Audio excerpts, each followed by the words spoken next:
Sorry po, humingi po ako ng paumanhin.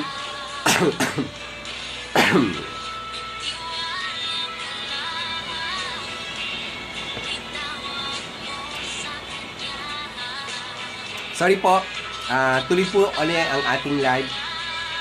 Humingi po ako ng paumanhin sa mga kapatiran. Tayo po ay na-delay ng konti. So, to God be the glory. Tutuloy na po natin yung ating pag-aaral. At ako po yung nagagalak sa Diyos dahil hindi po siya nagpapabaya sa atin. Kasama po natin siya lagi. At hindi niya tayo iniiwanan ni pinababayaan man. So, to God be the glory.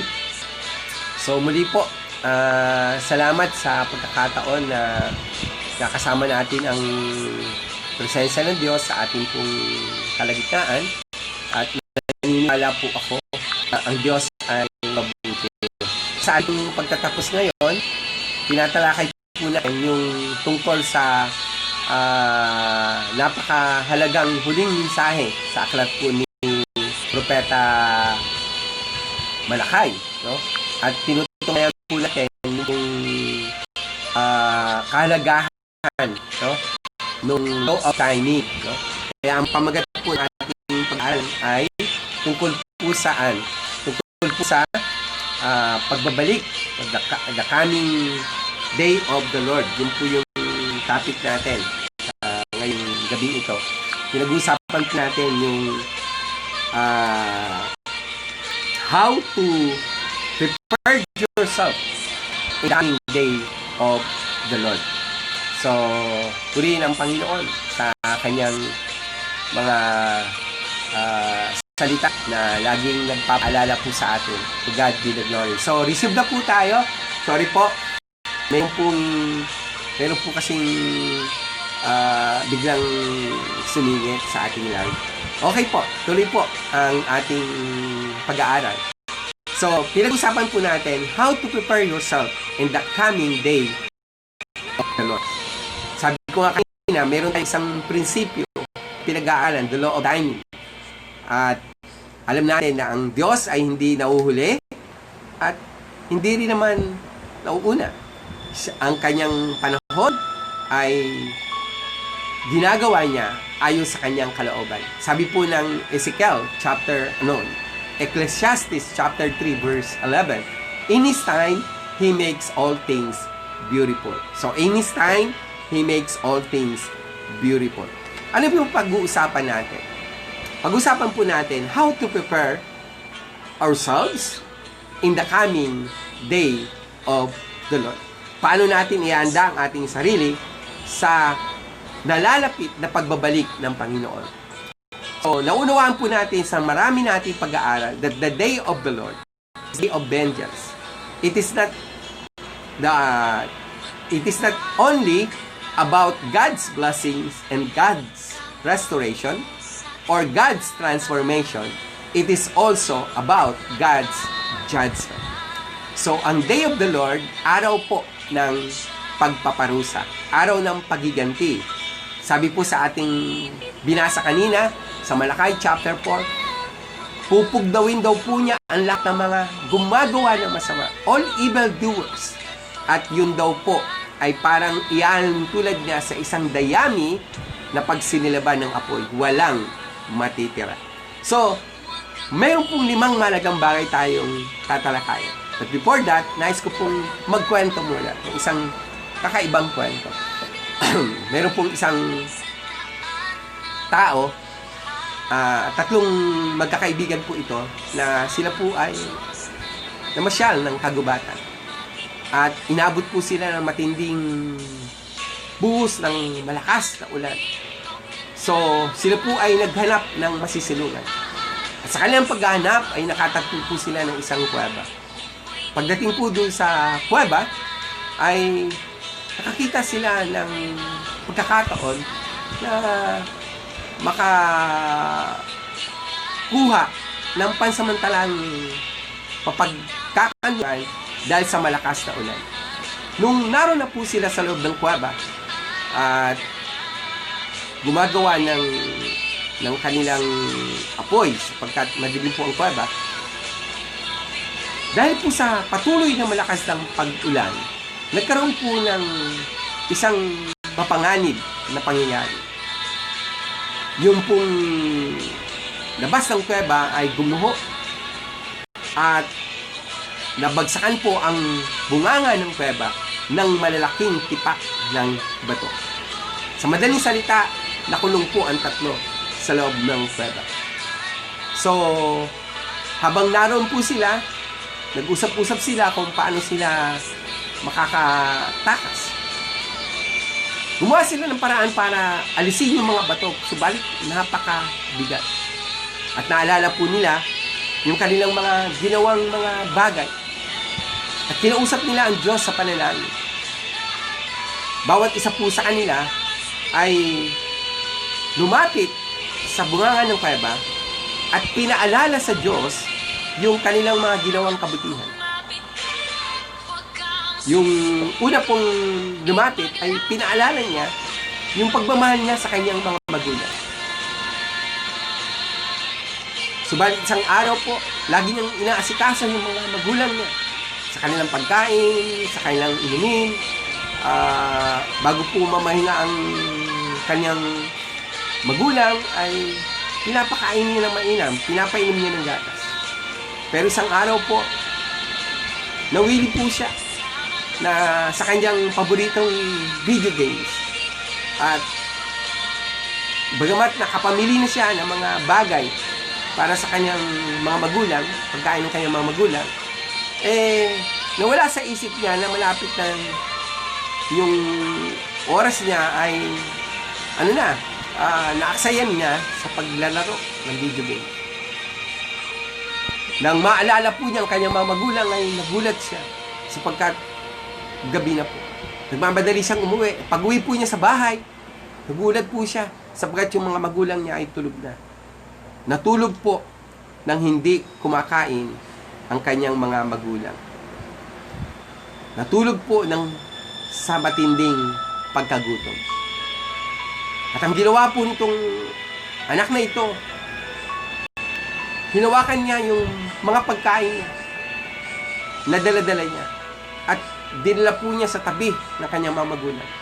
Hawak po niya ang pagkain na inilagay niya sa plato at yung inumin na paborito pong gatas habang hinihintay niyang magising yung kanyang mga magulang. Ayaw po niyang gising dahil maano sila sa pagtulog, magagambala. Pero naaawa naman po siyang natulog yung kanyang mga magulang na hindi kumain. Hanggang dumating yung sandali na nagising po yung mga magulang. At pagkatapos pong magising ng mga magulang, ay agad po niyang inoffer yung pagkain. Humingi siya ng tawad sa kanyang mga magulang. Sabi niya, nanay, tatay, patawarin niyo po ako. Nalibang po ako, nakalimutan ko po yung oras, hindi po kayo nakakain. Pwede po bang bumangon kayo sandali at kainin niyo ang mga pagkain dala-dala ko at inumin niyo ang paborito niyong gatas. At nakakain po ang kanyang mga magulang. Masaya sila nagkwentuhan at muling natulog ang kanyang mga magulang. Pinaalala po niya sa Diyos yung kanyang ginawang kabutihan sa kanyang mga magulang. At sinabi niya sa Diyos, kung karapat-dapat po yung aking ginawa sa inyo, iligtas mo po kami sa likod ng panganib na ito. Sapagkat kapag hindi po sila nakalabas sa takdang oras sa kuweba, maaaring mamatay sila. Mamaya pa po biglang lumindol. Pero ang lindol po ay hindi napakalakas. Sapat po para magkaroon lamang po ng maliit na guwang doon sa loob ng kuweba. Pero hindi sapat para sila ay makalabas. Sabi nung pangalawa, susubukan ko naman. Pinaalala po niya sa Diyos yung kanyang ginawa. Sabi niya, Panginoon, ako po ay isang tao na may nagawang kasalanan sa inyo. Pero, pinagtagumpayan ko po yun. Pinaalala niya sa Diyos yung kanyang ginawa. Na siya po ay tumutulong sa kanyang kapwa. Lalo na doon sa babaeng kanyang naggugusto. At inoperan po niya ito ng kasal. Subalit ang babae tumanggi sa inoffer niyang kasal. Sobrang lungkot po niya. Pero nagkaroon po siya ng matinding paghahangad doon sa babae. Na gustong-gusto niyang mapangasawa. At dumating ang panahon po na nangailangan yung babae, nanguta sa kanyang pera. Sabi niya, sa isang kondisyon, bibigay ko sa iyong kaibigan mo kung ikaw ay tatabi sa akin. Nagulat po ang babae. Sabi ng babae, hindi bali. Huwag mo na lang akong pautangin. Umalis po ang babae. Subalit dahil talagang kailangan na ng babae. It's a matter of life and death. Kailangan niya talaga ng pera. Bumalik po siya ulit at nangutang siya. At pagkatapos po niyang mangutang at sabihin na siya'y bumalik para mangutang, bigyan siya ng panahon para mabayaran ito. Pagtatrabaho siya ng lahat ng uri ng trabaho para mabayaran lang yung utang. Sabi po ng lalaki, tulad ng sinabi ko sa iyo, pautangin lamang kita kung tatabi. Pero sinabi niya, hindi ako papayag na tumabi. Alam niyo po, walang nagawa ang babae sa bandang huli ng utang siya. Subalit, nung gagawin na po niya yung plano niya para galawin yung babae, bigla po nagsalita yung babae, sabi niya, maaati mo ba na galawin ang isang tao na kahit walang pagmamahal sa iyo? Para po siyang pinagsakluban ng langit at lupa. At nagsisi po siya. Pinalaya niya yung babae. At muli, pinaalala niya sa Diyos yung kanyang ginawa. Sabi niya, Panginoon, kung nalugod po kayo sa aking ginawa, iligtas niyo po kami. Mamaya po'y lugundol na naman. Subalit, kaperanggot pa rin po ang natanggal sa mga batong tumabon sa loob ng kuweba. At pagkatapos po noon, sabi nung huling kaibigan nila, subukan ko po. Ako naman ang magkikwento sa Panginoon. Nagkwento po siya sa Panginoon na siya ay isang mabuting negosyante. Lahat ng mga tao ay pinapasweldo niya. Tumutulong siya sa mga mahihirap. Nagkakawang gawa siya. Subalit meron siyang isang naging kakulangan. Meron po siyang isang tao na hindi napasweldo. At dahil sila babagabag, dahil ang taong to hindi niya napasweldo, nagsip siya ng paraan kung paano po ang gagawin sa perang dapat sana'y kanyang ipinasweldo. At kaisip siya ng paraan, sabi niya, ito'y kanyang hindi nilagay sa negosyo. Pinalago niya yung perang at lagi malawag ng maraming mga taon. Yung pong lalaki na nagtrabaho sa kanya hirap ay dumating ang krisa sa kanyang buhay. At wala na po siyang mapunta. Naalala niya yung dati niyang amo na pinagtrabaho niya na hindi sa pinaswal. Naglakas loob siyang pumunta sa kanyang amo. At siya'y nagpaalala na hindi siya nito napaswal. Nangiti po ang kanyang amo at ang sabi niya, salamat. Matagal na kitang hinihintay. Hindi ko alam kung saan ka pumunta. Dahil nababagabag ako na hindi kita napasa. Pero huwag kang mag-alala. Ibabalik ko ang sweldong para sa iyo. Subalit nagulat ang may-ari. Nung tao na humingi ng kanyang sweldo. Sapagkat bukod sa pera na binigay sa kanya, binigay pa sa kanya yung maraming bilang ng mga hayop na ininvest ng may-aring ito. Di po ba? Pag maliit lang ng utang, pwede mong bayaran. Pero pagka yung perang yun ay lumaki-lumaki na, parang ang hirap na. May balik. Pero ito pong may-aring to, balik niya. At pagkatapos, kinuwento niya ito sa Panginoon. Sabi niya, Panginoon, kung ikaw po'y nalugod sa aking magawa, iligtas niyo po kami. Maya-maya po'y nagkaroon ng malakas na lindol. Sapat para mawala, bumagsak yung mga bato na tumakip sa kuweba. At yung 3 magkakaibigan ay nakalabas ng kuweba. Naniniwala po ako, we are not saved by works, but we are saved through the grace of God with our faith in the Lord Jesus Christ. But that faith that saved us must produce good works. At ito ang sinabi ng Panginoon. Lahat ng mga tao na gumagawa ng masama, parurusahan niya. Hindi natin kayang gumawa ng mabuti. Sa totoo lang po. Pero dahil sa Espiritu ng Diyos at pinagkalooban niya tayo ng bagong puso, tayo po ay nakakasunod sa utos ng Diyos.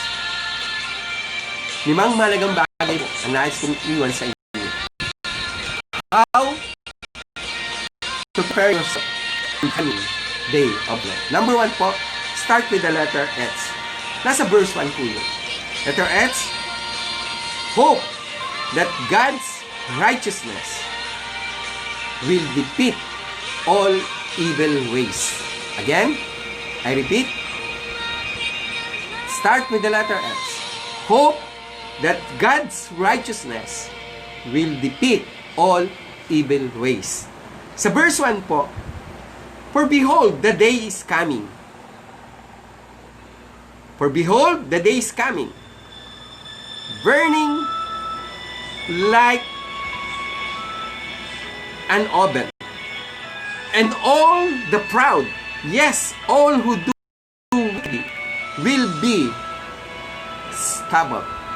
Susunugin daw po ng Diyos. Yung lahat daw po ng gumawa ng masama ay tinuri niyang parang mga dayami. And the day which is coming shall burn them up. Darating ang araw na sila'y susunugin. Unang malagang bagay po, how to prepare ourselves in the coming day of the Lord. Hope that God's righteousness will defeat all evil ways. Tayo po ay dinamitan ng katwiran ng Diyos.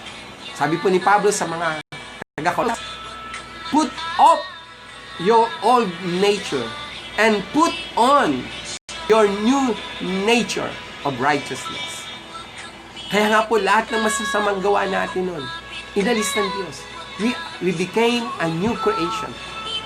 Behold, all things become new. Sabi po ng 2 Corinthians 5:17. Number 1 po, hope that God's righteousness will defeat all evil ways. Tuloy ko po yung pagbasa sa verse 1, that will leave them neither root nor branch. Wala daw po matitira, kahit ugat at sanga, masusunog po. But to you who fear my name, the Son of righteousness shall arise with healing in his wing, and you shall go out. Alam niyo po, yung Son of righteousness, luluko ba daw tayo ng kanyang malabay na pakpak? At yung pakpak niya ay nagpapagal. Lahat, righteousness of God will heal us. Paggagalingin po tayo ng righteousness ng Panginoon. Mula sa ating maruruming buhay, maruming pagkatao, mga kasalanan na gawa, paggagalingin tayo ng Panginoon, lilinisan tayo ng Diyos at magniningning tayo bilang mga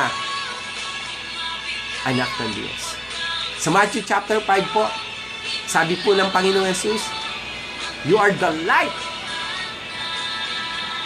and the salt of the earth. You are the light of the world and the salt of the earth. Let your light shine through good works so that you may be glorified your Father in heaven. Tayo daw po ay ilaw ng sanlibutan at asin ng daigdig. Pagliwanagin daw po natin ang ating mga ilaw sa pamagitan ng paggawa ng mabubuti upang malulhati natin ang amang nasa langit. Maliwanag po yan ang sinabi ni Matthew chapter 5 po. Maliwanag po yun. Hanapin po natin yung verse, Matthew chapter 5, verse, yan.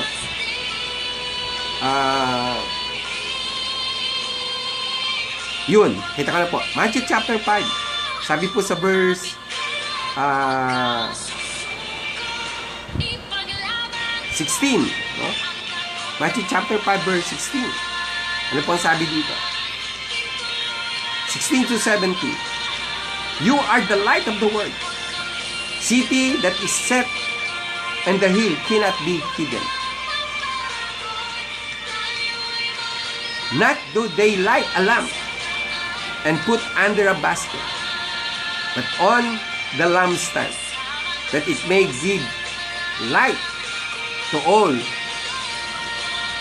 who are in the house. Maliliwanagan daw po ang lahat ng nasa bahay kung ilalagay daw po yung liwanag na yon sa lalagyan ng ilawan. Verse 16, 15 and 16, let your light so shine before them, so that they may see your good works or your good deeds and glorify your Father in heaven. So pagliwanagin daw po natin ang ating mga ilawan, at sa pamamagitan ng ating mga gawa ay malulhati natin, no? Sa pamamagitan ng ating mga gawa ay makita nila yung liwanag ng Diyos at mabigyan ng kaluwalhatian ang ating amang nasa langit. So number 1 po, hope that God's righteousness will defeat all evil ways. Pangalawang mga lagang bagay po, start with the letter E. Expect to use your authority and power over your enemies. Again, use your authority and power over your enemies. Verse 3 po. And grow fast like a stall fed calves. Maging malusog daw po tayo. You shall trample the wicked. Parurusahan niyo raw po ang mga masama. For they shall be ashes under the sole of your feet. Sila daw po ay matutulad sa alikabok sa iyong mga anak. On the day that I do this, says the Lord. Sa oras na gumalaw ang Diyos, sa oras na kumilos ang Diyos, ano raw pang mangyayari? Yung mga kalaban daw po natin ay magiging parang adbok na tatapakan lang ng ating mga paa. Brother and sister, 2,000 years ago, when Christ rose to life again, He gave this command. The authority in heavens and on earth was given to me. And now, I give it to you. Ibinibigay ko sa inyo ang authority na ito sa silong ng langit, sa ibabaw ng lupa. Ano man ipagbawal nyo sa lupa, ipagbabawal sa langit. Ano man kalagay nyo sa lupa, ikakalagay sa langit. Sa atin po binigay ang authority. Kaya nga po ang sabi po ng Matthew chapter 16 verse 18, verse 16 to 18, upon this rock, you Peter, upon this rock, I will build my church, and even the gates of hell shall not prevail against it. Use your authority, brother and sister. Amen? God has given us authority. Sabi po sa Mark chapter 16, 15 to 18, yung mga sumasampalataya, those who believe, to them give the power. Sila po ay pinagkalooban ng pangyarihan na mangaral ng ebanghelyo ng Panginoon. At anumang mapatungan ng kanilang kamay, ang mga may sakit ay gagaling. At pagkatapos po na gumaling, kahit daw po makainom ng lason, na hindi sila sadya, hindi raw po mamamatay. At kahit matuklaw ng ahas, ay hindi sila maaano. You have the authority. Ngayon po nakakalungkot.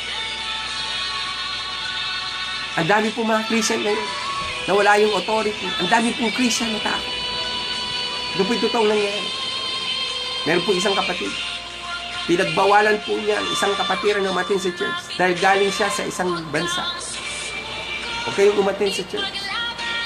Gustong umatin, pero ayaw pa atinin. Pero wala naman po silang COVID. Nakalabas sila ng bansa nila, ng bansang pinunta nila, they are free, pero ayaw silang papuntahin sa church. Bisa yung mga kapatiran po sa church, ang daming takot sa puso. Diba? Ang daming takot. Naalala ko po yung aking sinulat. Ang ganda po nito eh. Basahin ko lang po. Sometimes God will put a Goliath in your life. Ulitin ko po. Sometimes God will put a Goliath in your heart. In your life, I mean.